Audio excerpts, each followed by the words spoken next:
Imagine a map of the world where the western half of North America is simply a gray, foggy smudge. There are no Rocky Mountains on this map. There is no Seattle, no San Francisco, no Great Salt Lake. Instead, there are rumors of giant ground sloths, mountains made of pure salt, and a Northwest Passage, a mythical river that would allow a boat to sail effortlessly from the Atlantic to the Pacific. This wasn't a fantasy novel. This was the reality of the United States in 1803. President Thomas Jefferson had just spent $15 million, roughly $300 million today, on a piece of land he had never seen. It was the Louisiana Purchase, and it doubled the size of the nation overnight. But there was a problem. Jefferson had no idea what he had actually bought. He needed someone to walk into the fog and draw the map. He needed a suicide mission disguised as a scientific inquiry. He needed Meriwether Lewis and William Clark. History often remembers the glory, but it forgets the boredom. It forgets the 193 pounds of portable soup that tasted like wet cardboard. It forgets the constant soul-crushing itch of 3 different species of mosquitoes. It forgets the fact that for weeks on end, the greatest expedition in American history was nothing more than 30 men screaming at a muddy river that refused to let them pass. This is not the version of the story you learned in school. This is the story of the Corps of Discovery as it actually happened, one grueling, mosquito-bitten, mud-soaked mile at a time. The mission began not with a splash in a river, but with a shopping list. Meriwether Lewis was Jefferson's personal secretary, a man of high intelligence and deep, swirling bouts of melancholy. To prepare for the wild, Jefferson sent him to Philadelphia to undergo a 19th century crash course in everything. He studied botany, medicine, and celestial navigation. He bought beads, mirrors, and knives for trade. But he also bought things that reveal the true terror of the unknown. He purchased 600 of Dr. Rush's bilious pills, colloquially known as thunderclaps. These were potent laxatives made of mercury and chlorine, designed to cure everything from fever to exhaustion by essentially emptying the body of its contents. Lewis also bought a state-of-the-art air rifle, a weapon that fired silently but with enough force to kill a deer, intended to terrify any hostile forces with the illusion of magic. Lewis knew he couldn't do this alone. He chose William Clark, a former commanding officer, to be his co-leader. On paper, the U.S. Army refused to give Clark the rank of captain, making him technically subordinate to Lewis, but Lewis ignored the bureaucracy. To the men of the expedition, they were always the 2 captains. They were a study in contrasts. Lewis was the thinker, the man who would spend hours staring at a flower to describe its petals. Clark was the doer, the master of water and wood who could read a river like a book. On May 14, 1804, the Corps of Discovery officially set off from Camp Wood near St. Louis. They had a 55-foot keelboat and 2 smaller pirogues. The keelboat was a marvel of boring but essential engineering. It had a large sail, 22 oars, and a swivel gun mounted on the bow that could fire a hail of lead if things went wrong. They weren't just explorers, they were a floating military fortress. Their goal was the Pacific, but their immediate enemy was the Missouri River. The Missouri is not a gentle stream. In 1804, it was a chaotic, silt-heavy monster known as the Big Muddy. It was filled with sawyers, massive fallen trees that had become stuck in the riverbed, their jagged branches pointing downstream like spears. If the keelboat hit a sawyer at the wrong angle, the expedition would end before it reached the first bend. The men spent their days in a cycle of physical agony. When the wind was against them, which was often, they couldn't sail. When the water was too shallow, they couldn't row. They had to get out of the boats and use long ropes to tow the massive keelboat upstream while walking along the muddy, collapsing banks. They moved at a pace of maybe 14 miles on a good day. Most days were not good. The heat of that first summer was oppressive. The humidity of the American Midwest clung to them like a wet blanket. Their clothes, made of linen and wood, never truly dried. They suffered from boils, dysentery, and sunstroke. Every night they collapsed into their tents, only to be descended upon by clouds of mosquitoes so thick that they reportedly caused the men to lose their breath. They didn't have chemical repellents. They had bear grease, which they smeared on their skin. It smelled terrible, attracted flies, and barely worked. But as they pushed deeper into what is now Missouri and Iowa, the landscape began to change. The dense forests began to thin, opening up into the vast, rolling tallgrass prairies of the Great Plains. This was a world no white American had ever seen. They saw herds of elk that stretched to the horizon. They saw barking squirrels, what we now call prairie dogs, which Lewis spent hours trying to catch. He eventually succeeded by pouring 5 barrels of water down a hole to drown one out, just so he could study it. This was the boring part of history, the meticulous, slow-motion observation of a new world. In August, they suffered their first and only fatality. Sergeant Charles Floyd began to complain of sharp abdominal pains. Today, we know he likely suffered from a ruptured appendix, something no 19th century doctor could have fixed. He died quickly and was buried on a high bluff over the river. The men named the spot Floyd's Bluff and the nearby stream the Floyd River. It was a sobering reminder. They were currently hundreds of miles from the nearest doctor, and the real mountains hadn't even appeared on the horizon yet. By late August, they encountered the first of the great nations that already called this land home, the Yankton Sioux. The meeting was peaceful, involving the smoking of pipes and the giving of gifts, but it was a precursor to a much more dangerous encounter. Jefferson had instructed Lewis to be the messenger of American sovereignty, to tell the tribes that they now had a new great father in Washington. To the powerful Teton Sioux, who controlled the river traffic further north, this was not just an insult, it was a challenge. As the keelboat creaked further north, the water grew colder and the wind sharper. The Missouri was beginning to freeze. They were thousands of miles from home, heading into the heart of a northern winter with nothing but the supplies they carried and the hope that the tribes ahead wouldn't kill them on sight. The fog on the map was starting to lift, but what it revealed was far more terrifying than the empty space they had left behind. They were about to meet the people who actually owned the land, and the boring history of logistics was about to become a desperate struggle for survival. Imagine a loaded cannon, a swivel gun mounted on a wooden boat pointed directly at a crowd of men who have lived on this land for centuries. One spark, one nervous twitch of a finger, and the American experiment ends right here in the mud of South Dakota, 3 years before it ever truly began. This is the moment history books summarize in a sentence. But for the men on the water, it was several hours of heart-stopping, silent terror. In late September 1804, the Corps of Discovery met the Teton Sioux, the most powerful economic and military force on the upper Missouri. The Sioux didn't see explorers. They saw illegal immigrants passing through their territory without paying the proper toll. When the Americans offered a few medals and a bottle of whiskey, the Sioux leaders were unimpressed. They wanted more. They wanted a reason not to sink these strange boats. The standoff lasted 4 days. At one point, a Sioux warrior grabbed the cable of the pirogue, and Clark drew his sword. Lewis ordered the swivel gun leveled at the crowd. This wasn't a heroic battle. It was a desperate, sweating stalemate. It only ended when a chief named Black Buffalo realized that killing these men would stop the flow of trade goods forever. He signaled his warriors to back down. The Corps moved on, but the psychological toll was heavy. They weren't just fighting a river anymore. They were navigating a complex political landscape where they were the weakest players on the board. By October, the boring history of the expedition shifted from the fear of death to the fear of freezing. The air turned brittle.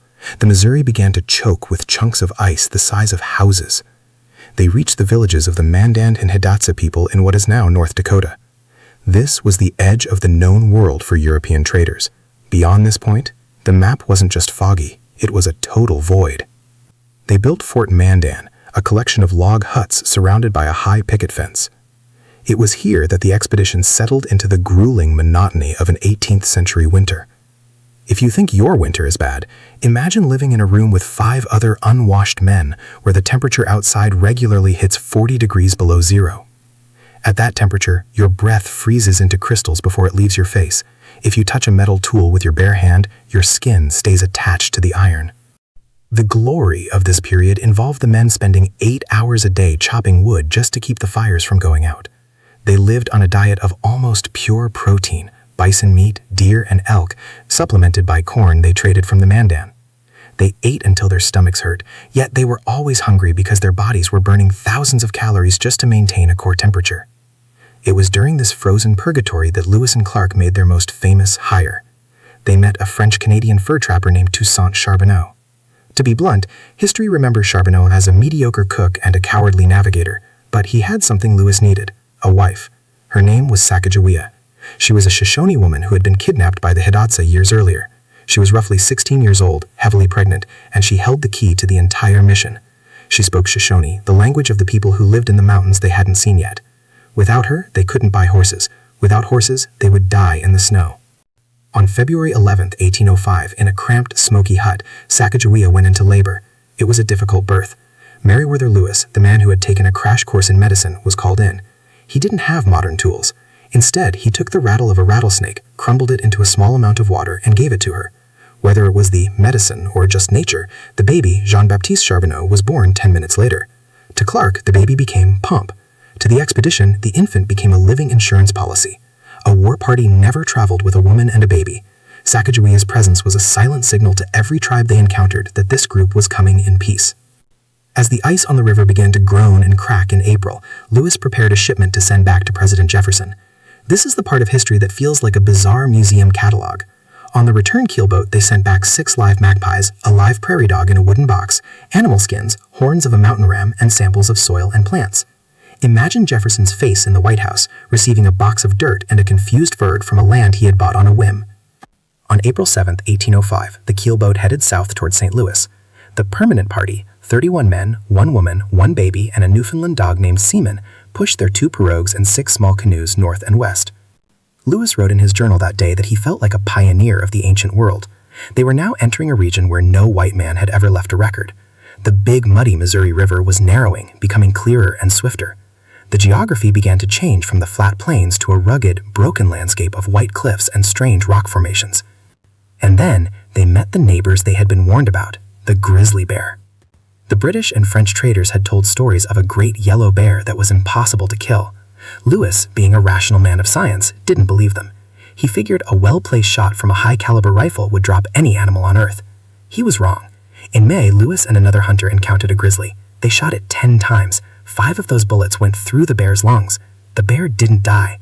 Instead, it chased them into the river, roaring with a sound Lewis described as terrible. It took a final shot to the head to bring the beast down. Lewis later wrote that he would rather fight 24 armed warriors than one of these bears. The boring history was becoming a horror movie. The men were exhausted. Their feet were shredded by prickly pear cactus needles that could pierce through thick leather moccasins. They were pulling canoes upstream against a current that grew more violent with every mile. They were looking for the Great Falls of the Missouri, a landmark the Indians had told them about. They were told that once they passed the falls, the mountains would be right there, and the Northwest Passage, the easy water route to the Pacific, would be theirs. On June 13, 1805, Lewis heard a distant roar. He saw a spray of mist rising into the air like smoke. He had found the Great Falls. It was a magnificent sight, a series of 5 massive waterfalls dropping the river hundreds of feet. But for the men, it wasn't a scenic view. It was a nightmare. There was no way to boat over a waterfall. They would have to carry everything. They had to portage. For 18 miles, they dragged their heavy canoes and thousands of pounds of gear over uneven ground through heat that reached 100 degrees, while a hailstorm pelted them with ice chunks the size of eggs. It took them nearly a month to move 18 miles. When they finally put the boats back in the water above the falls, they looked west, expecting to see the Pacific slope. Instead, they saw something that broke their hearts: more mountains. The Great Falls was lifting, and it wasn't revealing a river. It was revealing the Rocky Mountains, a jagged, snow-capped wall of stone that looked absolutely impassable. The Northwest Passage was a myth. There was no easy way out. They were deep in the wilderness, their supplies were dwindling, and the Shoshone, the only people who could save them, were nowhere to be found. The boring history of logistics was about to become a desperate race against the coming winter. Imagine being told your entire life that the world is a flat, easy garden, only to walk into a wall of vertical, jagged granite that touches the clouds. This is the precise moment the American dream could have died. Meriwether Lewis stood at the top of the Lemhi Pass, expecting to see a gentle river flowing toward the Pacific. Instead, he saw mountain peak after mountain peak, stretching into infinity like the teeth of a saw. There was no water route. There was no Northwest Passage. There was only 300 miles of the most unforgiving terrain on the planet, and the calendar was already bleeding into August. The boring history of this expedition usually skips the part where these men realized they were effectively walking into a giant frozen trap. If they didn't find horses, and if they didn't find them in the next 10 days, they would be the most expensive frozen corpses in the history of the United States. Lewis, driven by a cocktail of desperation and duty, took 3 men and scouted ahead, leaving Clark and the heavy gear behind. They were looking for the Shoshone, the Snake People. For days, they followed thin trails and hoofprints in the dirt, their lungs burning in the thin mountain air. They finally spotted a lone warrior on a horse, but as Lewis approached, shouting "Tababone," a word he thought meant white man, the warrior turned and vanished. Lewis was devastated. He was a man of logic and science, but at that moment, he was just a man lost in the woods with a failing mission. He eventually found a group of Shoshone women and children, and through a series of tense gestures and gifts, convinced them to lead them to their chief, Kameawite. Now picture the scene. The Shoshone were understandably suspicious. They thought these white men might be scouts for an enemy tribe. Lewis was essentially a hostage in a high-stakes diplomatic poker game. Then the rest of the expedition arrived, including Clark and Sacagawea. This is one of those moments in history that sounds like bad fiction because it's too perfect. Sacagawea sat down to translate, looked at the chief, and realized it was her brother. She hadn't seen him since she was kidnapped as a child. She burst into tears, threw her blanket over him, and wept. This wasn't just a family reunion, it was the ultimate get-out-of-jail-free card. The Shoshone provided the horses, the guides, and the intelligence they needed. But even with horses, the worst was yet to come. In September 1805, the corps entered the Lolo Trail through the Bitterroot Mountains. If you want to talk about boring history, let's talk about the logistics of starvation. This wasn't a scenic hike. This was an 11-day descent into a literal hell of snow and hunger. The trail was so steep and narrow that horses frequently slipped and tumbled down the cliffs, shattering their legs and the precious supplies they carried. The men were reduced to eating portable soup, a dried glue-like substance Lewis had purchased in Philadelphia that tasted like boiled shoes and despair.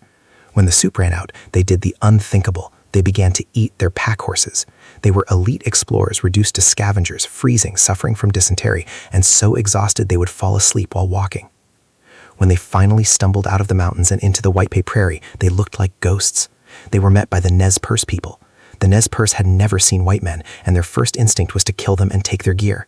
Legend says an elderly woman named Watquias, who had been treated kindly by white traders in the past, told her people, "Do them no harm." The Nez Perce fed the starving men dried salmon and camas roots.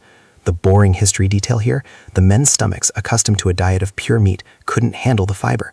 The entire Corps of Discovery spent the next week incapacitated with violent stomach cramps and diarrhea. They were the conquerors of the continent, lying in the dirt, too sick to move. But the mountains were behind them. They traded for canoes and hit the Clearwater River, which led to the Snake, which led to the Columbia. For the first time in over a year, the current was finally at their backs. They were flying. They passed through the Columbia River Gorge, a place of basalt cliffs and roaring rapids where the water literally turns on its side. By early November, the air began to smell different. It was salty. It was damp. On November 7, 1805, Clark wrote his most famous, albeit geographically incorrect, journal entry, "Ocean in view. Oh, the joy."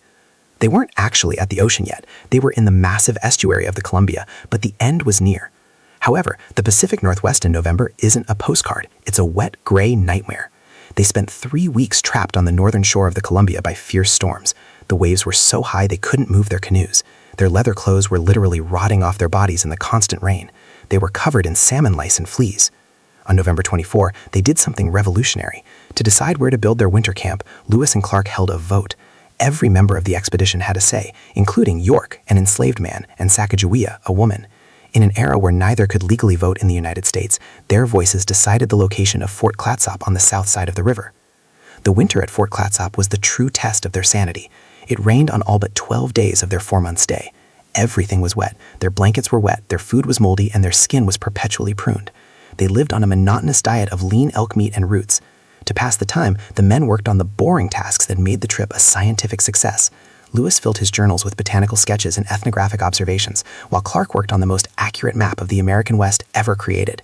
They were miserable, they were homesick, and they were nearly out of tobacco, which for these men was a crisis on par with the grizzly bears.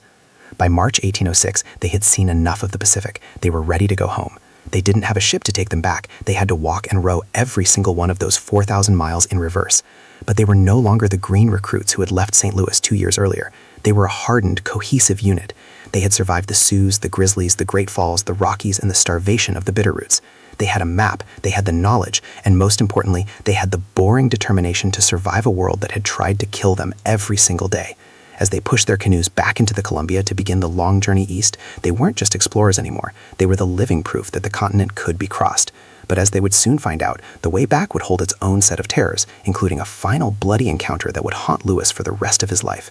The journey wasn't over. The most dangerous part of a race is often the final lap. Imagine surviving a 2-year suicide mission across a continent, only to realize that going home is the most dangerous thing you have ever done.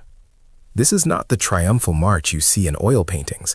This is the story of men who were so physically and mentally broken, they were essentially walking ghosts, heading back into a furnace of conflict they had barely escaped the first time.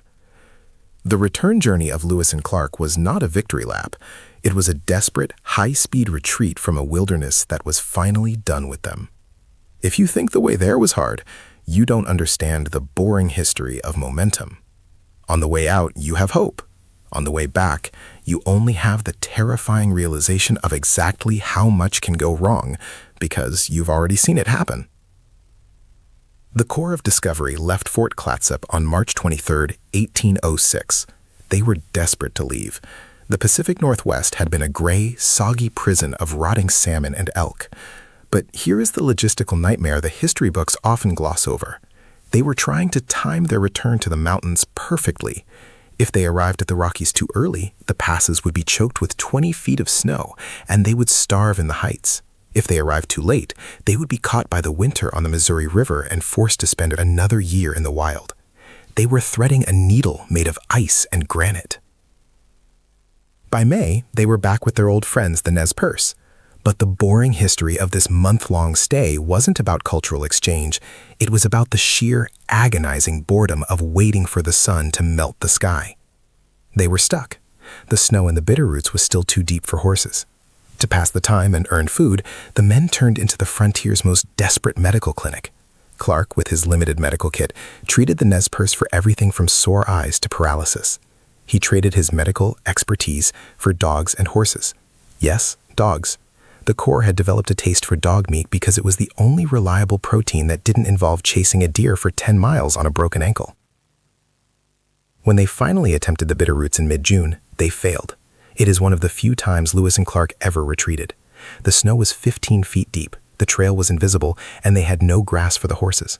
They had to turn back, humiliated and frustrated, to wait another week. It was June 24th when they finally conquered the mountains, a feat of endurance that left the men hollowed out. Once they reached the other side, the leaders made a decision that defied all logic for a group trying to survive. They split up. Lewis took a small group north to explore the Marias River, hoping to find a path that would extend the American fur trade. Clark took the rest south to the Yellowstone River. This was the ultimate gamble. In a land where they were outnumbered 10,000 to 1 by indigenous nations, they divided their strength. It was here, on the banks of the Two Medicine River in July 1806, that the boring history of diplomacy turned into a bloody footnote. Lewis's party encountered 8 Blackfeet warriors. They camped together, but the tension was thick enough to choke on. At dawn, the Blackfeet attempted to seize the expedition's rifles. In the ensuing chaos, Reuben Fields stabbed a warrior to death, and Meriwether Lewis shot another in the belly. It was the only fatal encounter of the entire 3-year journey. Fearing a massive retaliation, Lewis and his men rode for their lives, covering 120 miles in less than 24 hours. They rode until their horses collapsed, then they jumped on fresh ones and kept riding. It was a frantic, terrified sprint that proved even the great explorers were just men running from the consequences of their own presence. While Lewis was dodging war parties, Clark was making his own mark, literally. He carved his name onto a massive rock formation he called Pompey's Pillar, named after Sacagawea's son. It remains the only physical evidence of the expedition still visible on the trail today. But the reunion of the two groups was not the joyous occasion you'd expect. On August 11th, a one-eyed fiddler in the group named Pierre Cruzat mistook Lewis's elkskin-clad backside for an actual elk while hunting. He pulled the trigger. The bullet tore through both of Lewis's thighs. The man who had survived grizzlies, mountains, and the Blackfeet was nearly killed by his own nearsighted pivot. Lewis spent the final weeks of the expedition lying face down in a canoe, bleeding and cursing as they raced down the Missouri. The final leg was a blur of speed. They were no longer exploring, they were retreating to civilization. They were traveling 70 to 80 miles a day, propelled by a Missouri River that was finally working with them. On September 20th, they saw a cow on the riverbank. To us, a cow was boring. To these men, a cow was a sign of the world they had lost. It meant fences, chimneys, and the rule of law. When they finally pulled into St. Louis on September 23, 1806, the town went wild. They had been gone for 2 years, 4 months, and 9 days. The American public had long since given them up for dead. But the boring history doesn't end with a parade. It ends with the cold, hard reality of what the journey cost. The men were paid in land and modest sums of money, but many struggled to reintegrate into a world that had moved on with them. York, the man who had survived everything the white men had, asked for his freedom as a reward for his service. Clark refused. He viewed York not as a hero, but as property, a dark stain on the legacy of the Corps of Discovery. Sacagawea vanished back into the West, her ultimate fate a subject of historical debate. And then there was Meriwether Lewis. The man who mapped the unknown could not map his own mind. Plagued by depression, debt, and the administrative boredom of being a governor, he died of gunshot wounds in a lonely inn on the Natchez Trace just 3 years later. Many historians believe it was suicide. He had conquered a continent, but he couldn't survive the peace. The Lewis and Clark expedition was a triumph of human will, but it was also a tragedy of logistics and the human spirit.